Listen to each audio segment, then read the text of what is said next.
Edwin Crawford रेगिस्तान के बीचों बीच खड़ा था कि अचानक एक सफेद बालों वाली लड़की आसमान से गिरकर सीधे उसकी बाहों में आ गिरी।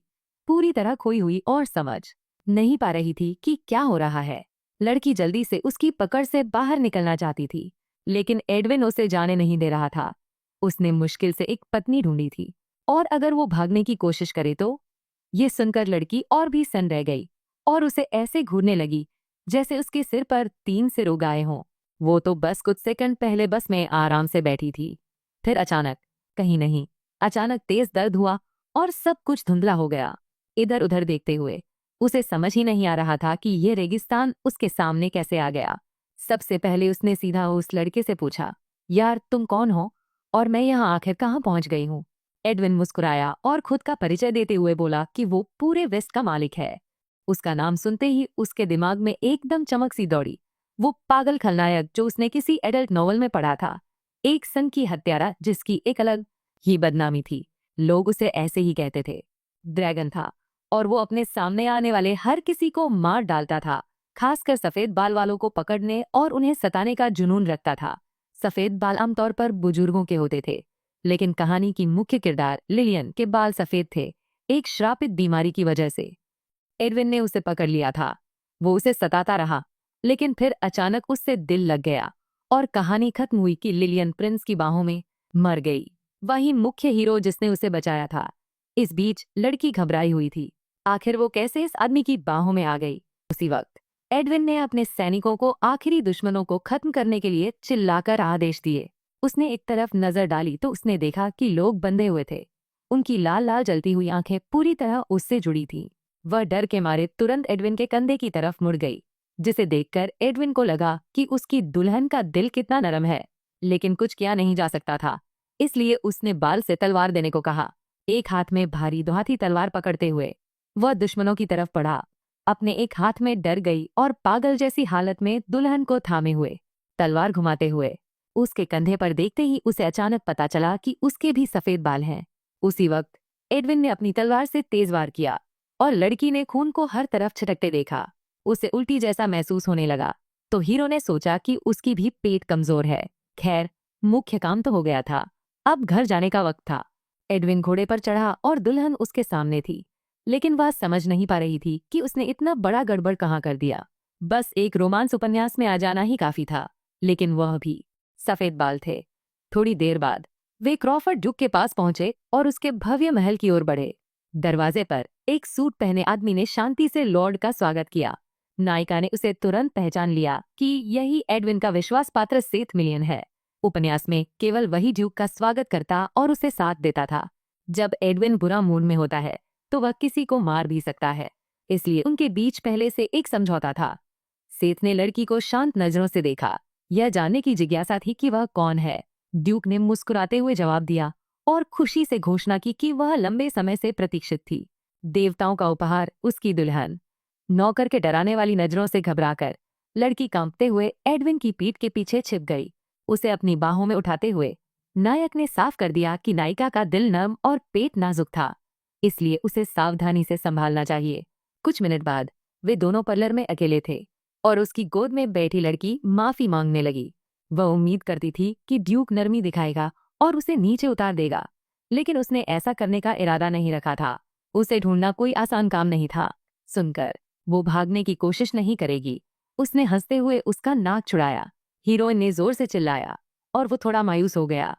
क्या वो सच में इतना डरावना था? वो उसे समझाना चाहती थी कि ये बस एक झटका था, लेकिन तभी उसने पहली बार उसका नाम लेकर बुलाने की गुजारिश सुनी। साथ ही वो आखिरकार जानना चाहता था कि उसकी दुल्हन का नाम क्या है।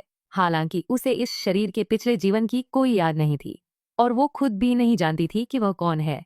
साथ ही वह यह सच सामने लाना नहीं चाहती थी, उसका असली नाम असली दुनिया से था। एडविन का पूरा व्यवहार बेचैनी से भरा था और जब उसने काफी तनाव बना लिया तो उसने कबूल किया कि उसे अपना नाम नहीं पता था और न ही ये कि वह आसमान से उसके पास क्यों आई। उसका ठोड़ी पर उंगलियां फेरते हुए और ध्यान से उसकी आंखों में देखते हुए हीरो ये सोचने से खुद को रोक नहीं पाया कि क्या देवताओं ने सच में उसे कोई परीक्षा दी है। लेकिन उसकी रूबी जैसी आंखें और बर्फ जैसी सफेद बाल साफ तौर पर एक सच्चाई की ओर इशारा कर रहे थे। वह उसकी दुल्हन थी। हाँ, उसकी भूल भुलैया ने उसे उलझन में डाल दिया था, लेकिन उसने सोचा इससे सब कुछ और मजेदार हो जाएगा। अब एडविन उसके दिमाग में सिर्फ खुद को भर सकता था, और यही वजह थी कि उसने फिर से चिल्लाया। उसके बाद उसने फैसला किया कि जब तक उसकी याददाश्त वापस नहीं आती, उसे एक नाम दे देगा। उसने कुछ मिनट सोचा और अपनी दुल्हन का नाम एंजेलिना रखने का निश्चय किया। उसे उम्मीद थी कि उसकी परी और भगवान का दिया हुआ तोहफा इस नाम को पसंद करेगा, जो हीरोइन को और भी ज्यादा ठिठका गया। अगर एडविन के कब्जे में कोई आ जाता तो वह कभी छोड़ता नहीं। उसकी बंदी से बचने का एक ही तरीका था, मौत। उपन्यास के मुताबिक उसके बंदियों को अनगिनत यातनाएं सहनी पड़ती थी। असहनीय दर्द में फंसे हुए वे बस जल्दी मौत की भीख मांग सकते थे। एंजेलिना डर गई थी कि कहीं उसकी भी ऐसी ही हालत न हो जाए। वहीं हीरो को समझ ही नहीं आ रहा था कि उसकी दुल्हन इतना क्यों परेशान हो रही है। ये बात साफ कर लेते हैं, उसने उपन्यास में कभी अपहृत सुनहरे बालों वाली लड़कियों को अपनी दुल्हन नहीं कहा। तो एंजेलिना ने हिम्मत जुटाई और पता लगाने का फैसला किया कि वो अकेली क्यों है। पता चला कि एडविन को एक ज्योतिषी ने बताया था कि उसकी जिंदगी जल्दी खत्म हो जाएगी जब तक उसने आसमान से गिरी हुई लड़की से शादी न की हो। अश्शूरिया साम्राज्य में ड्रैकुला की भविष्यवाणियां कुलीनों और राज परिवार के लिए होती थी, लेकिन उपन्यास में सिर्फ राजकुमार को ही एक भविष्यवाणी मिली थी। ड्यूक इस बात पर बहुत समय तक सोचता रहा और आखिरकार उसे कोई फर्क नहीं पड़ा। शायद देवता बस उसका मजाक उड़ा रहे थे। तो उसने भी बदला लेने की ठानी और खुद जाकर हर उस पुजारी को मार डाला जिसने वो भविष्यवाणी दी थी। एंजेलिना डर के मारे कांप रही थी, जबकि एडविन याद करता है कि कैसे वह सचमुच आसमान से आकर उस भविष्यवाणी के मुताबिक सही वक्त पर गिरी थी। जब उसे पता चला कि वो जूल परिवार को देखकर एंजेलिना चौंक कर लगभग बेहोश हो गई। उसने फिर से चिल्लाया, यकीन ही नहीं हो रहा था। लेकिन ड्यूक को पता था कि सिर्फ एक ही नस्ल के बाल इतने फिके हो सकते हैं। दूसरा सुराग उसकी आंखें थीं, जो कीमती रत्नों की तरह चमक रही थीं, हर रंग में रोशनी को तोड़ती हुई। उसे ये बेहद खूबसूरत लगी, लेकिन हीरोइन इतनी घबराई हुई थी कि उसे फर्क नहीं पड़ा। जूल कबीला असल में इंसान थे जिनमें परियों का खून था, और ये क्रॉफोर्ड रेगिस्तान में छिपे हुए थे। एक भविष्यवक्ता ने उन्हें साम्राज्य के विनाशक कहा था, इसलिए सम्राट ने उनके पूरे कबीले को मिटाने का आदेश दिया।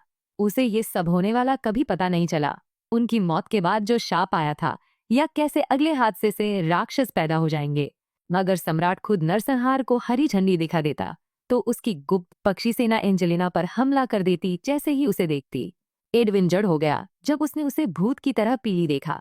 आखिर उसकी नरम दिल वाली मंगेतर को क्या डर लगा रहा था। उसके घबराने के बाद उसकी आंखें ठंडी और आग सी जलने लगी। कौन हिम्मत करता है उसकी चीज को छूने की। उसे कुछ डरने की जरूरत नहीं थी, बस उसे उसके साथ चिपके रहना था और खुद से कहती रहना था कि वह उसे ज्यादा डरा नहीं रहा है, वो तो पहले से ही थी। एंजेलिना ने सख्ती से सिर हिलाया। उसकी कीमती दुल्हन की आंखों में जो डर था, एडविन उसे अपने हाथ से निकलने नहीं देना चाहता था। फिर उसने सेठ से कहा कि छुरा और सगाई के कागजात ले आए। उसे तो पूरा विवाह वचन लेना पसंद आता, लेकिन अभी के लिए उसने सोचा कम बोलना ही बेहतर है। उसकी दिमाग को ज्यादा हिला डुलाना नहीं चाहता था। हीरोइन ने साफ कहा कि उसे बिल्कुल भी पता नहीं कि वो आसमान से क्यों गिरी या अपनी यादें क्यों खो बैठी। तो हाँ, डरना उसके लिए बिल्कुल जायज था। उसे खुश करने के लिए एडविन ने साफ कर दिया कि क्या है। हर सेकंड उसके साथ ऐसा ही होता रहता था। शब्द उसके शरीर में बिजली की तरह दौड़ गए, क्योंकि यही तो असली समस्या थी।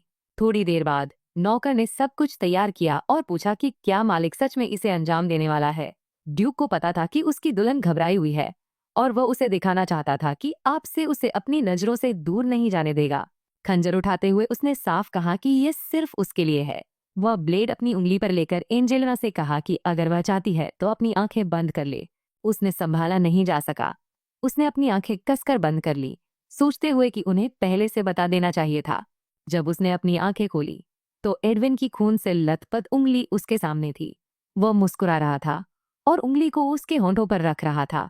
वह आखिरकार उसका खून पी गई और हीरो ने उसे चॉकलेट बार फेंका जिसे वह चबाने लगी। उसे याद आया कि कैसे उसने और लिलियन ने जब अपने जज्बात जताए थे तो उन्होंने उसे भी ऐसा करने को कहा था। ड्यूक कुछ सेकंड तक उसे बास की तरह घूरता रहा, कुछ होने का इंतजार करते हुए। उसे खुशी हुई कि वह ठीक है और एंजेलिना बुरी तरह उलझन में थी। जैसे ये क्या हो रहा है समस्या। फिर से चाकू पकड़ते हुए एडविन मुस्कुराया। इस बार बारी उसकी थी। हीरोइन घबराकर सोफे के पीछे छिप गई, चिल्लाते हुए बोली, तुमने कहा था कि यह खंजर सिर्फ तुम्हारे लिए है। हीरो ने सोचा कि उसे भागना ठीक नहीं होगा, आखिरकार वह अपनी दुल्हन का ख्याल अच्छे से रखेगा। वह पूरी तरह से ये सुनिश्चित करना चाहता था कि वह सुरक्षित और खुश रहे, बिल्कुल व्यक्तिगत तौर पर। एंजेलिना ने अपनी आंखें बंद कर लीं और एडविन काम में लग गया। उसने डर के मारे तेज चिल्लाहट की, लेकिन फिर उसे एहसास हुआ उसने बस उसकी उंगली की नोक को हल्का सा छेड़ा था और उसने उसे अपने मुंह तक लाया। एक पल बाद उसका अंगूठा उसके जीभ को छू गया और वह जोर से शर्माते हुए अचानक अपना हाथ चटक लिया। अपने अंगूठे को कपड़े पर पोंछते हुए एंजेलिना ने सोचा कि आखिर उन्होंने ऐसा क्यों किया। पता चला कि उन्होंने अभी एक खून का सौदा कर लिया था और सिर्फ नाम सुनते ही लड़की डर गई। ड्यूक ने कहा कि खंजर जादू से शापित था। अब उनके शरीर और आत्मा एक दूसरे से जुड़ गए थे। वे एक दूसरे की जगह पता लगा सकते थे और अगर कोई घायल हुआ तो उसे महसूस कर सकते थे। एडविन था। अपनी दुल्हन की कभी भी रक्षा करने का मौका पाकर वह बहुत खुश था, जबकि वह अपनी पुरानी जिंदगी में खोई हुई थी। अब बस कागजों पर हस्ताक्षर करना था और मामला खत्म। एंजेलिना को पता था कि भागना बेकार है, लेकिन अचानक उसे एहसास हुआ कि वह कॉन्ट्रैक्ट तक पढ़ नहीं सकती। ये सब एक ऐसी भाषा में था जिसे वह नहीं जानती थी, लेकिन शायद किस्मत ने उसका साथ दिया, क्योंकि वह पन्ने पर लिखे शब्दों को जैसे पढ़ ही रही हो। हार मानते हुए उसने दस्तावेज पर हस्ताक्षर किए और उसे वापस अपने दूल्हे को थमा दिया, जो कि खुशी से उड़ती हुई। फिर उसने उसे अपनी नई कमरों में ले जाकर छोड़ दिया, जो बहुत आलीशान, गरम और उसके स्वाद के हिसाब से बहुत ज्यादा भव्य थे। लेकिन बात यह थी कि अब वे पड़ोसी कमरों में फंस गए थे और उसे पूरा यकीन था कि ड्यूक उसकी हर चाल पर नजर रखेगा। इस बीच एडविन माफी मांग रहा था, क्योंकि उसने उनकी मुलाकात इतनी अचानक होने की उम्मीद नहीं की थी और इसके लिए वह तैयार नहीं था। एंजेलिन ने सोचा कि यहाँ उसे जो चाहिए सब कुछ है, तो चिंता करने की कोई बात नहीं। हीरो उसकी बातों से उलझन में था और उसने सोचा कि अगर उसे जरूरत पड़ी तो कुछ भी चाहिए हो बस कह देना। उसी वक्त हेडमेड सारा आ गई। खुद जाकर ये देखना चाहती थी कि लेडी एंजेलिन आराम से है या नहीं। उसके तुरंत बाद नौकरानी जेनी आई, जो आने वाली डचेस की पर्सनल अटेंडेंट बनने वाली थी। वह फर्श से उठकर नौकरों का अभिवादन करना चाहती थी, लेकिन ड्यूक ने फैसला किया कि दुल्हन उनके बाहों में ही ऐसा कर सकती है। आखिरकार कोई भी उसकी आलोचना करने की हिम्मत नहीं करेगा, भले ही वह ऐसे आराम से लेटी हुई हो। ये बात समझते हुए एंजेलिन खुश मिजाज होकर नौकरानियों को नमस्ते कहा, उम्मीद करते हुए कि वे उसकी देखभाल करेंगी। एडविन ने सोचा कि उसे शिष्टाचार सीखना चाहिए। आखिरकार एक डचेस ऐसे सीधे नौकरों से बात नहीं कर सकती। उसने बहस करने का मन बनाया। आखिरकार उसे आधिकारिक तौर पर अभी तक कोई उपाधि नहीं मिली थी और वह कभी असली कुलीन नहीं थी। नायक उसके शब्दों पर गुस्सा हो गया। किसे हिम्मत हुई उसकी चुनी हुई को तुच्छ समझने की। नौकरों के चेहरे पीले होते देख एंजेलिन ने जल्दी से साफ किया कि ऐसा कुछ भी कभी नहीं हुआ और ड्यूक हमेशा सही था उसके साथ। वैसे भी वह चाहता था कि वह ज्यादा सोचना बंद करे और याद रखे, अब वह पश्चिम के मालिक की मंगेतर है। तब तक उसे लगता था कि सिर्फ उसकी लगातार मुस्कान ही उसे डरा नहीं सकती, लेकिन अब वो मुस्कुराहट भी खाली लगने लगी थी। कुछ मिनट बाद वह अपने कमरे में अकेली और थकी हुई बिस्तर पर गिर पड़ी। हीरो चला गया, बाद में उसे डिनर पर ले जाने का प्लान बनाते हुए, और लड़की ने एक बड़ी राहत की सांस ली। अचानक जेनी की आवाज गूंज उठी। वह यहाँ मैडम के लिए नहाने का इंतजाम करने आई थी और एंजेलिना चौंक उठी। हवा में कुछ अजीब सा माहौल था। पहली बार यहाँ आने की वजह से उसे इस तरह से ट्रीट किए जाने की आदत नहीं थी, इसलिए वह अनमना होकर सिर हिला दी। इतना कुछ हो गया था कि वह सब कुछ समझ ही नहीं पा रही थी। अब उसे क्या करना चाहिए था? सबसे पहले अपना चेहरा चेक करने का फैसला किया। बिस्तर से उठकर वह शीशे की तरफ चली गई। अपनी परछाई को देखते हुए चमकीले सफेद बाल और मणिमय आंखें देखकर उसे एहसास हुआ कि वह वाकई में एक जूली थी। बाद में उसे याद आया कि उपन्यास में एडविन सफेद बालों पर पूरी तरह से फिदा था, क्योंकि वो जूलियस का शिकार कर रहा था। लेकिन किताब ने कभी ये नहीं बताया कि क्यों, जिससे वह पूरी तरह से उलझन में थी। एक तरफ था पागल दूल्हा और दूसरी तरफ खून की प्यास वाला सम्राट। कौन जानता था कि इस तगड़े झमेले से कैसे बचा जाए? हाँ, एडविन उसकी जान बचाना चाहता था। उसने तो उसके साथ खून का वादा भी किया था, पर इसका मतलब ये नहीं कि चीजें आसान होंगी। वैसे भी आप महाराज से कोई सौदा नहीं कर सकते, लेकिन ड्यूक अलग था। आखिरकार वो उसकी भविष्यवाणी की हुई दुल्हन थी। एंजेलिना अभी भी नहीं जानती थी कि उसे क्यों चाहिए था। वो ज्वेलर्स के पास गई, लेकिन फिर भी उसके साथ रही, ये सोचकर कि इससे उसकी जिंदगी लंबी चलेगी। उसने प्लान बनाया था कि चुपचाप रहेगी, बिना किसी झंझट के, और अपने आप को किसी भी अनावश्यक खतरे से बचाएगी। थोड़ी देर बाद वो अपने पर्सनल मेड की निगरानी में एक गर्म पानी से भरे बाथ में चली गई। गर्म पानी ने उसे जल्दी आराम दिया और हीरोइन ने जोरदार लंबी जंबाई ली, ये सोचकर कि वो पूरी तरह थक गई है। जेनिफर ने पहले पूछा, फिर अपने हाथों की मालिश करने लगी और एंजेलिना ने उस सुखद एहसास में खुद को डुबा लिया। अचानक मेड सोचा कि वो अंगूठी जो उसकी तर्जनी पर थी, उसके साथ वे क्या करेंगे। उसे घूरते हुए उलझन में पड़ गई। नायिका को बिल्कुल पता नहीं था कि ये अंगूठी कहाँ से आई है, या क्या ये इस शरीर के पिछले मालिक की थी भी या नहीं। अचानक उसने अंगूठी के अंदर कोई नसीब दिखा, जिसे पढ़ने की कोशिश की। उसकी हैरानी की बात यह थी कि अक्षर समझ में नहीं आए और जेनिफर को वो भाषा भी पता नहीं थी। अंगूठी खुद ही किसी तरह की डरावनी लग रही थी और उस नसीब ने तो उसकी भयानकता और बढ़ा दी। शायद इस शरीर के पिछले मालिक के साथ कुछ बुरा हुआ था और एंजेलिना समझ नहीं आ रहा था कि वह आकाश से क्यों गिरी थी। कोई ठोस वजह नहीं मिली। वापस कमरे में नायिका बिस्तर पर गिर पड़ी, पूरी तरह थकी हुई। खुद को कंबल में लपेटते हुए उसने सोचा कि अभी बस जिंदा रहना ही सबसे जरूरी है। वो तुरंत बेहोश हो गई, पूरी रात सोई रही और सुबह सूरज की रोशनी अपने चेहरे पर चमकती देख उठी। उसने देखा एडविन बिस्तर के पास बैठा था। उसे पता नहीं था कि उसकी होने वाली दुल्हन इतनी ज्यादा नींद की पक्की होगी। वह डर के मारे चिल्लाई और हीरो ने सोचा। यह एक खुशी से भरी चीख थी। उसे अपने पत्नी के कमरे में पति के प्रवेश करने में कुछ भी अजीब नहीं लगा। हालांकि तकनीकी तौर पर वे अभी शादीशुदा नहीं थे। एंजेलिना को यकीन नहीं हुआ, क्या वह सच में अब हर सुबह आने वाला था। जब उसने जवाब सुना तो वह पूरी तरह हैरान रह गई। एडविन अचानक गंभीर हो गया और पता लगाने का फैसला किया कि कहीं उसे कुछ पसंद नहीं आ रहा। लड़की ने फिर से डर के मारे चीख मारी जब उसे एहसास हुआ कि उसके बाल बिखरे हुए हैं, चेहरा गंदा है और उसकी सांस शायद बदबूदार है। हंसते हुए और उसके सिर पर प्यार से थपथपाते हुए ड्यूक को उसकी दुल्हन बिल्कुल प्यारी लगी। उसे उठाकर वह ठानकर उनके साझा नाश्ते की तरफ बढ़ा। बाद में जब दोनों खाने से लदे मेज पर साथ बैठे तो उसने झुककर पूछा कि वह क्या खाना चाहती है। मेज पर इतने खाने थे कि 10 लोग भी भरपेट खा सकते थे और हीरोइन जानती थी कि वह सब कुछ खाना मुमकिन नहीं था, लेकिन असल में उसे बस अपनी पसंद का ही चुनना था। मेज के दूसरी तरफ खलनायक का होना ही उसे बेचैन कर देता था। खाने की बात तो दूर की बात थी। कुछ मिनटों बाद एडविन था। उसकी आने वाली डचेस ने कितना कम खाया, यह देख वह हैरान रह गया। वह मुस्कुराई और उसे खुद भी समझ नहीं आ रहा था कि वह कैसे उसके पूरे समय उसे घूरते रहने के बावजूद खा पाई। इस बीच ड्यूक ने सेठ से कहा कि वह हेड शेफ को बता दे कि उसे सी फूड, मशरूम सूप और डेजर्ट अच्छे लगे। हीरोइन हैरान रह गई जब पता चला कि उसने एक भी चीज नहीं छुई और बस उसकी थाली को घूरता रहा। जब उसे सुनाई दिया कि उनका खाना खत्म हो गया है तो वह और भी उलझन में पड़ गई। उसने कुछ भी नहीं खाया था। एडविन ठिठक गया।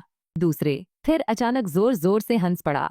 पूरी बात उसे बहुत मजेदार लगी, लेकिन एंजेलिना नहीं चाहती थी कि वो अकेली ही खा रही हो। उसने सोचा कि चिंता करने की कोई बात नहीं। उसने याद किया कि उसका अपना नाश्ता हमेशा हल्का होता है और उसने ठाना कि मंदिर में दान बढ़ाएगा ताकि उसे ऐसी दयालु दुल्हन मिली। इसके बाद जेनी ने मालकिन को कपड़े बदलने के लिए वार्डरोब रूम में ले गई। ऑर्डर अचानक आया था और उसने सब कुछ जल्दी जल्दी खरीद लिया था, इसलिए कुछ चीजें फिट नहीं हो सकती, लेकिन बाद में हम उसे ठीक कर लेंगे। नायिका को उम्मीद थी कि वह देखेगी। कुछ कपड़े ही थे, लेकिन अचानक उसके सामने पूरा एक दुकान खुल गई। नौकरानी बहुत खुश थी कि उसने साइज सही अंदाजा लगाया था और बस आस्तीन थोड़ी सी ठीक करनी थी।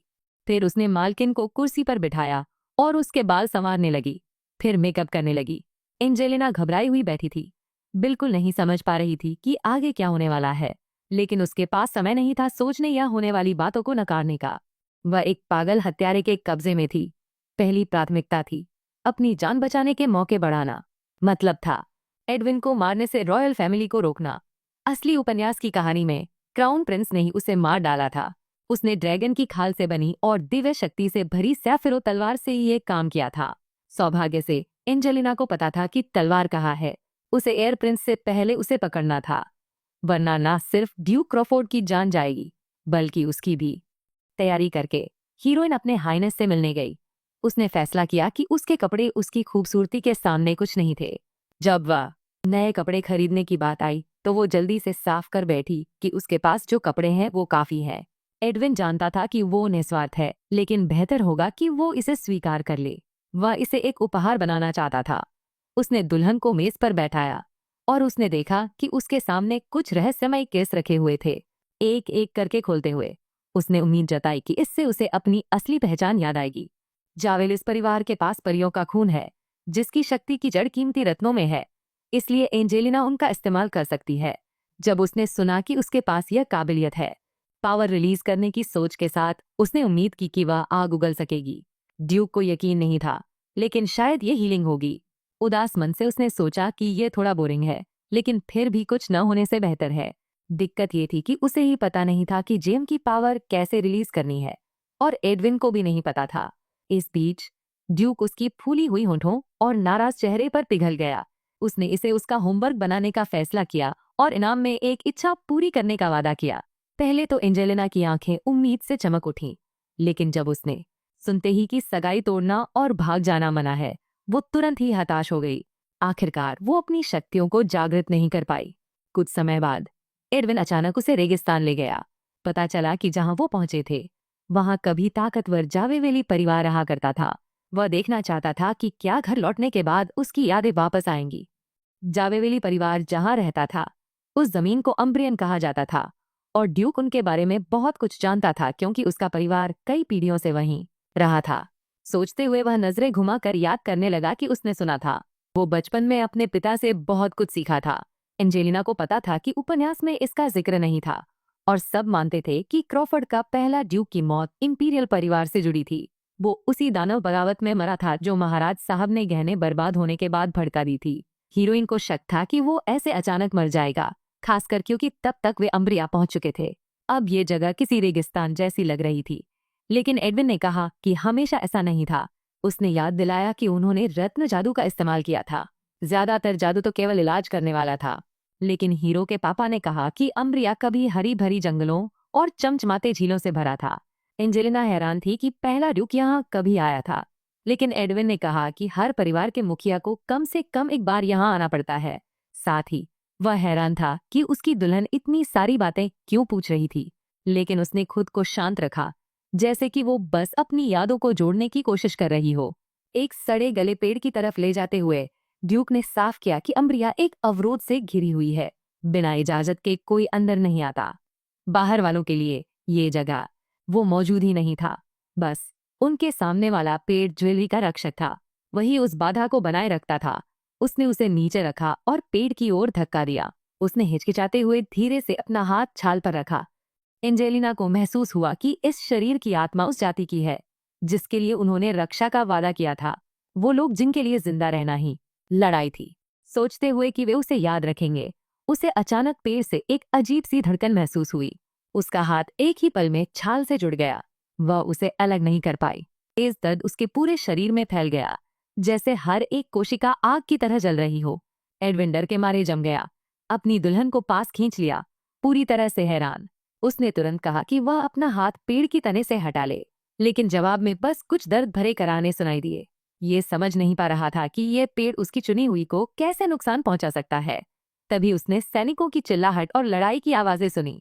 कौ ने उनके दल पर अचानक हमला कर दिया, और नायक जल्दी से लड़की को एक तरफ रखकर दुश्मनों से निपटने लगा। उस वक्त वह कुछ समझ नहीं पाई और सुन रही थी, कुछ भी नहीं। उसका दिल दर्द से फटने वाला था। तभी दुश्मन के एक सैनिक ने उसकी तरफ से चुपके से हमला करने की कोशिश की। एंजेलिना ने उसे आखिरी पल में देख लिया, ठीक उसी वक्त जब तलवार का किनारा उसके सिर की तरफ तना था। उसने अनजाने में जोर से चिल्लाया, एडविन का नाम पुकारा। डर के मारे आंखें बंद कर ली और मौत का सामना करने को तैयार हो गई, लेकिन कुछ नहीं हुआ। जब उसने अपनी आंखें खोली तो दुश्मन का बेजान शरीर उसके पास गिरा था। ड्यूक इस हिम्मत पर बहुत गुस्सा था। कैसे हुआ कि वो सोचता भी था कि जो उसका था उसे छुए। अपनी हीरोइन की तरफ झुकते हुए उसने उम्मीद जताई कि वह ठीक है और काले कौं से जल्दी निपटना चाहता था। मौत के डर से एंजेलिना सब कुछ भूल चुकी थी। अब दर्द वापस आ रहा था और वह होश में बने रहने की कोशिश कर रही थी। एडविन ने साफ कर दिया कि अगर उसने मरने की कोशिश की तो वो उसे दूसरी दुनिया में भी ढूंढ निकालेगा और मौत के लिए भीख मांगवाएगा। इस पागल बात से चौंककर वह हंस पड़ी। अजीब था कि ड्यूक की झप्पी ने उसे तुरंत सुकून दिया और पूरी तरह से सुरक्षित महसूस कराया। सुरक्षित, वह खुद से कह रही थी कि शायद उसका दिमाग खराब हो रहा है। नायिका ने धीरे धीरे अपनी आंखें बंद की और बेहोश हो गई। जब वह आसमान से गिरी, एडविन पूरी तरह हैरान था, लेकिन साथ ही बहुत खुश भी था। एक ही चीज जो उसे परेशान कर रही थी वो था कि टाइमिंग, जगह और दिखावट पूरी तरह ओरेकल की भविष्यवाणी से मेल खा रही थी। ये पता लगाने का एक ही तरीका था कि वह जेविल है या नहीं, और वो था कि उसे अपना खून पिलाना। अगर कोई आम इंसान क्रॉफर्ड का खून पीता तो उसका पूरा शरीर दर्द से मुड़ जाता। इसलिए हीरो ने उसे ध्यान से देखा। बस इतना ही। खून का वचन पूरा होने के बाद उसे पता चला कि उसकी दुल्हन की याददाश्त चली गई है। कीमती रत्नों का कोई असर नहीं हुआ।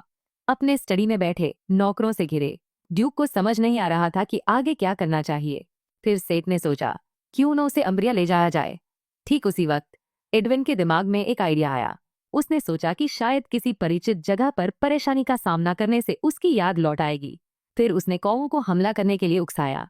वे उसकी ताकत या उसकी सेना से मुकाबला नहीं कर सकते थे, इसलिए उसे घबराने की कोई जरूरत नहीं थी।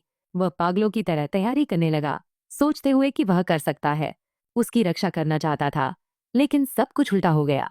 लड़ाई के बीच में बारल उसकी तरफ तेजी से दौड़ा, उसे शांत करने की कोशिश करता हुआ। उसने उसकी बात मान ली। हीरो नहीं चाहता था कि एंजेलिना उसे ऐसे देखे। जब उसने पीछे मुड़ा तो उसकी सबसे बड़ी डर सच साबित हुई। वो पेड़ के सामने रेत पर पड़ी थी। वह दौड़ता हुआ उसके पास गया, उसके हाथ पकड़कर उसे उठाया और उसका नाम पुकारते हुए जागने के लिए विनती करने लगा। कम से कम उसे पता था कि वो जिंदा है, क्योंकि रक्तवचन अभी भी सक्रिय था। बुरिल से सुनकर उसे पता चला कि उन्होंने कौवों को निपटा दिया है। एडविन को उम्मीद थी कि कोई भी बचकर नहीं निकला होगा। उसकी दुल्हन तो एक रहस्य ही रहनी थी। महल वापस पहुंचते ही उसने उसे तुरंत डॉक्टर के हवाले कर दिया, सख्ती से मना करते हुए कि कोई भी जानकारी बाहर न फैले।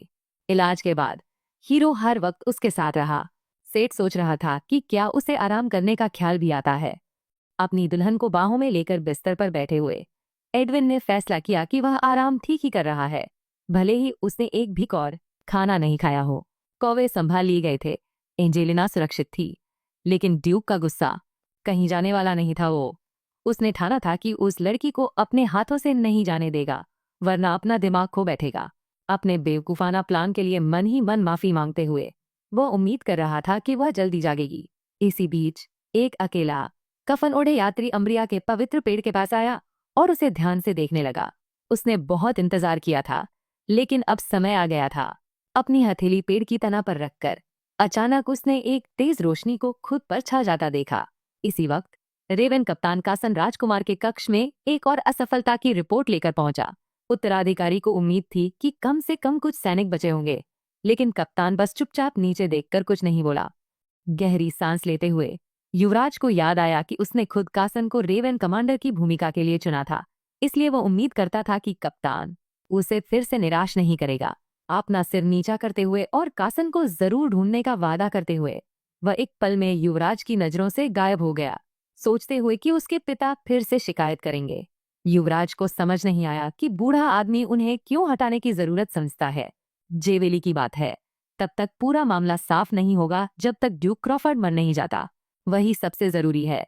जेवेली जाति पूरी तरह खत्म हो गई थी, तो फिर ये बंदा अभी तक जिंदा क्यों है, जबकि उसे अपने पापा के साथ मर जाना था।